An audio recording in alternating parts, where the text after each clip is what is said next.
Hello, good morning to all of you. Today we will discuss the topic of the roof trusses.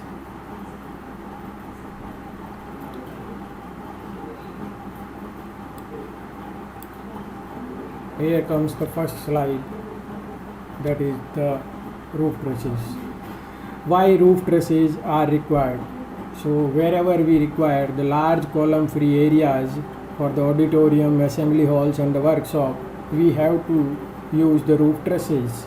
To get such column free area, one of the most commonly used system is to provide a set of steel roof trusses interconnected with the purlins, which in turn support the GI sheets or AC sheets. The roof trusses are supported on the columns or walls. Here you can see a roof truss, the topmost peak point.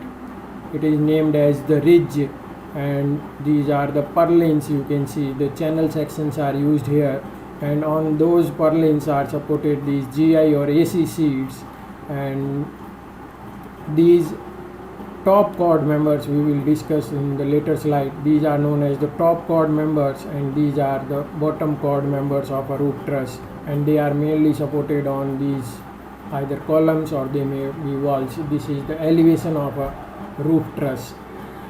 In second figure you can see the plan. Here it is a truss and there is another truss. There is spacing between the two trusses, and as the purlins are the transverse members to the top chord members, so these are presented in right angles to these trusses. Next comes the bracings. What is the bracing? As we all know that the trusses are sufficiently strong to transmit the forces acting in their plane. That means that the plane is, if the load is coming in the transverse direction to the roof truss, and along the plane of the truss they are sufficient to carry the forces or to transmit the forces. However, they offer very little resistance to the forces that are acting in the right angle to their plane. Such force may be either due to the wind blowing parallel to the ridges, that you can see this is the ridges in the, this is a cross section. So wind when is blowing parallel to these ridges, this is also parallel to these purlins also. So the wind which is blowing parallel to purlins, the resistance offered by purlins to such forces may not be sometimes sufficient. So to overcome that force we have to use the bracings, and the bracings are provided at the two levels, that is at the top chord level and at the bottom chord level. The top chord level is this one is top chord level, and this is the bottom chord level. So mostly the angle sections are used at the top chord level to form the bracings for the structures, and at the bottom chord level the longitudinal strip which are having the slenderness ratio not less than 250 are used as the bracings at the bottom chord level. The diagonal bracings are also provided in the last but one panel from both the ends to provide the extra resistance to the wind force. And for very long buildings we can see that the additional bracings are provided for every 4 to 5 bays. That you can see that this is a bay. The spacing between the two roof truss forms a bay. So for very long buildings there are a large number of bays, so additional bracings are also provided other than the last but one panel at every 4 to 5 bays. Next comes the type of roof trusses. The triangle is the primary pin jointed frame which has a stable figure. All the trusses should comprise the triangular fingers. And here is the types of roof trusses. The first one is the king post roof truss. You all must have heard. The king post roof truss is the most basic truss which we use when the span of the truss to be provided is just 6 meter or up to 6 meter. If we have to use a truss for larger span, that is 6 to 9 meter, then we have to go for a queen post truss, and for greater than 6 meter to 15 meter and up to 24 meter we have to use these Hogue triangle truss, that is with the either with the 4 panels you can see, and this is with the 6 panels. So These are the different types of the roof trusses. And carrying on, this is the Fink or the French truss. You can see this is Fink or French truss. This is also French truss. This is compound French truss. So if we have to use up to 9 meter, then the Fink for French truss can be used, which provide greater stability. And for the larger span, that is up to 20 to 30 meter, we can use the compound French truss. Next is the Northlight roof truss, that is for 8 to 10 meter. It is a different type of truss in a triangular shape. And the last but not the least, that is the Pratt truss, the most commonly used for larger span, 16 to 30 meter span. We will go for the Pratt truss. You must have also heard about this also. Next comes the nomenclature of the members of the roof trusses. This you are viewing a truss with the numberings 1, 2, 3, 4, 5 and up to 16. And the first one we will discuss the top chord members.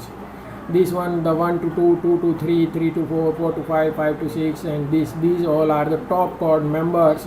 These are also known as the rafters, and the members which are along the uppermost line of the truss, which form the uppermost line of the truss, are known as the top chord members. And these are starting from the one end of the support and to the another end and passing through the peak. These are starting from one end of the support and passing through the peak and joining to the another end of the support. So they directly support the purlins. That means purlins are supported on these top chord members, and they are mainly subjected to the axial compression and due to the live and the dead load which are coming downwards from the roofing material. If the purlins are not subjected to supported at the joints, then these members may also be subjected to the bending stresses, you can see. And the second one is the 1 to 10, 10 to 11, 11 to 12, numbering 12 to 13, 13 to 14, 14 to 9. This forms the bottom chord member, also known as the main ties. The main ties, you can remember, these are the members extending from one end of the support to the another end and along the lowermost line of the truss. So these are mainly subjected to the tensile forces due to the dead and the live load. They may either be, the main ties may either be horizontal or they may have slight camber also. So you must have to remember these two things. These are the top chord members and these are subjected to the compressive forces or bending stresses sometimes also. And these are the bottom chord members and these are subjected to tensile forces due to the dead and the live loads. Next comes the struts. The members which do not belong to top and bottom chord members and are subjected to the compressive forces are known as the struts, and the members which do not belong to top and bottom chord and are subjected to tensile forces are known as the slings. Then the two words new for you are the struts and the slings. Now they have inner classification also as the main struts and the minor struts and the main slings and the minor slings. Now we will first of all tell you about struts. That is the member the 3 to 11 and the 7 to 13. 3 to 11 and 7 to 13. These both are the main struts, you can see. And 2 to 10, 4 to 15, 6 to 16 and 8 to 14. These are the minor struts, you can see here. Now comes the main slings, that is the tension which carry tension forces, 5 to 15, 15 to 11, 5 to 16, 16 to 13. These are the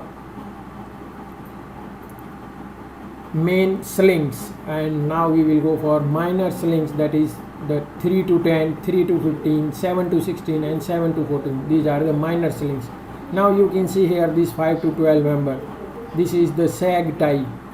No load, as no load is acting on the joint B, so the 5 to 12 member is not subjected to any kind of the force, but the member is just provided to reduce the sag in the member 11 to 13. So you have to remember these components or the nomenclature of the member of the truss. This is the rafters, main ties and the struts. Struts, you can see these struts and the slings, that are the slings. Okay, now we will proceeding to the forward. The pitch of the truss. The pitch of the truss. What is the pitch? Pitch is actually the ratio of the height of the truss to the complete span of the truss. Height of the truss to the complete span of the truss.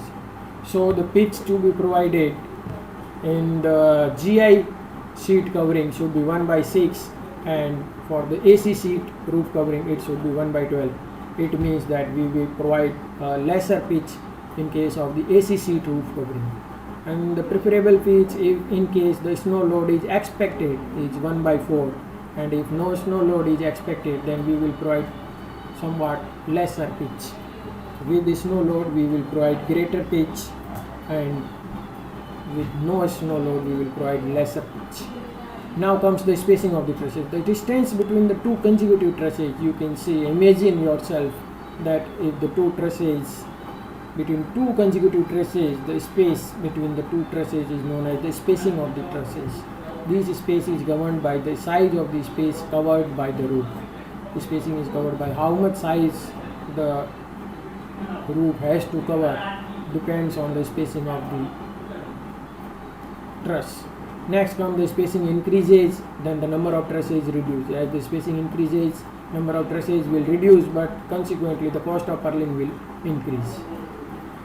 These are some specific data that if we have to provide a 15-meter span truss, then the spacing of the trusses should be 3 to 4.5 meter. If we have to provide 15 to 30 meter span truss, then 4.5 to 6 meter spacing of the truss have to provide. And for greater spans, that is greater than 40 meter, we have to provide 12 to 15 meter of the spacing between the trusses. Next comes the topic purlins.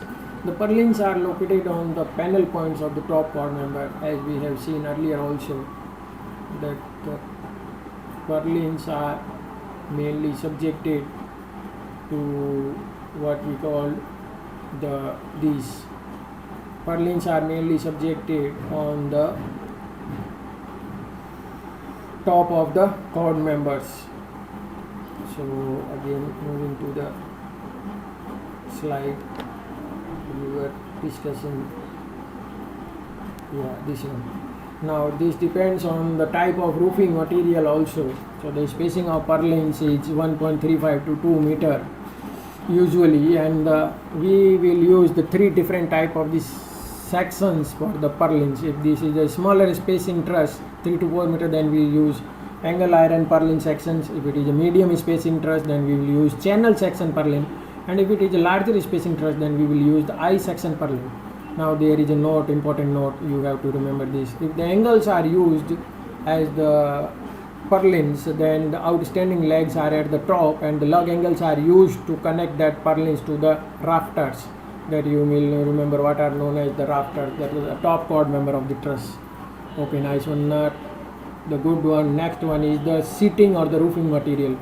First one, the GI sheets. GI sheets is nothing but the corrugated iron sheets which are galvanized for protection against the corrosion and used for the roof coverings. The common size of the GI sheets are as the 8 corrugations. You can see that in the zigzag way, the corrugations are in a common word, the zigzags. So 8 corrugations, 75 mm wide and 19 mm deep, overall width of 660 mm, and 10 corrugations, 75 mm width and 19 mm deep, and overall width of 810 mm. These are GI sheets. And spacing. Now next comes the sheets. The sheets are available in the gauges. The word is important here, the gauge. The sheets, GI sheets, are mostly available in the market with the terms used as gauges. What is gauge? The gauge is we defined as the thickness. If we will talk about the thickness is equal to 25 divided by gauge. So by considering the gauge, we can evaluate the thickness of that sheet. So mostly it is available in 16, 18, 20, 22 and 25 gauge. So if we are using the 25 gauge sheet, it means the thickness of that sheet would be 1 mm only, and 22 then more than 1 mm. So least thickness of the sheet we can use is approximately 1 mm.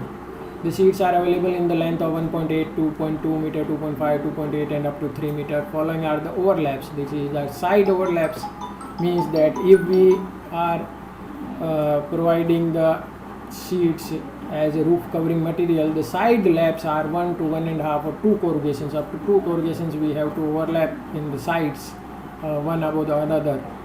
The 2 sheets have to be overlapped.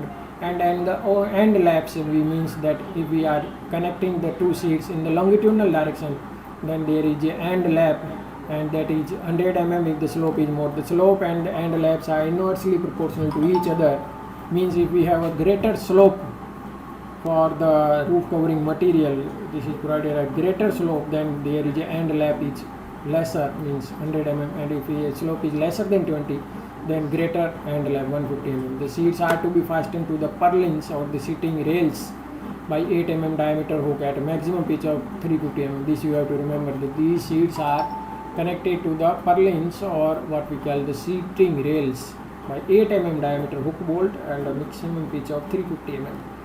The spacing of the purlin also depend upon the applied loading, thickness of the seats and the length of the seats, as we all know that how much load is coming on that purlin through the seats. So spacing of purlin depend on these all, applied loading, thickness of seats and length of seats. Next comes the AC seats or asbestos cement seats are better insulator for the sun seat compared to GI seats. Two common shapes are available, corrugated and the trap fold is a somewhat triangle shape. These are available in length of 1.75 to 2.53 meter. The thickness available are 6 mm and 7 mm. And the maximum permissible spacing for the AC seats, if we are using 6 mm thickness seats, then 1.4 meter permissible spacing, and 7 mm thickness seats are used, then 1.6 meter permissible spacing is available. Side lap are 1 corrugation and the end lap is similar as 150 mm longitudinal overlap.